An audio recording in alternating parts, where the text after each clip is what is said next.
Hello, Hooga. So I am jumping on here. I got a great email. Can you give us a strategy on how not to absorb other people's negative moods and energies, especially people you live with? So yes, this is a big one. And we really dive into it in June when we start talking about the healthy habit of building our relationships.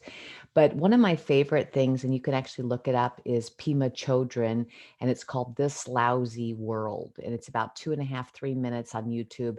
This Lousy World, Pima Chodron. And she talks about this idea that when we are moving through our lives, there's rocks, there's fire, our feet get blistered and cracked and sore and hurt.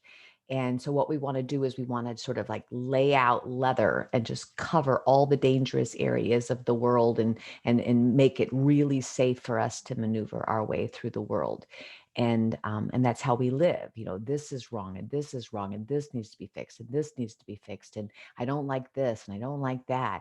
And it's a lousy world. And if these things could change, then I could be happy.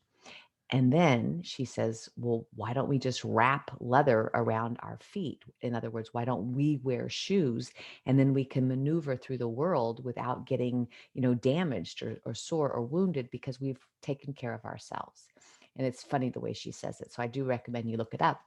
But one of the things that I like to remind us of is that our natural instinct, our natural way of being is in joy. So any time that we are not in our natural state, our purest potential, it means we are disconnected from ourself and we are looking for an external circumstance to make us feel better. I'll say that again.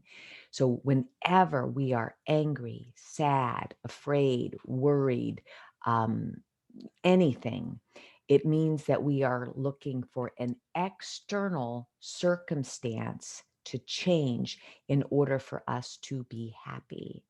And the work that we're doing here in the Hygge and in mindfulness in general is looking at my own inner relationship, cleaning up my own calibration, my own integration, so that I'm showing up with love or acceptance or forgiveness or mindfulness so that I'm not expecting other people to change. So in terms of her question, absorbing other people's energy, it would kind of by like being a rain repellent, right? Like an umbrella. It's gonna be there. It's gonna be there, but it's not gonna bowl you over because you're so grounded in your own beingness.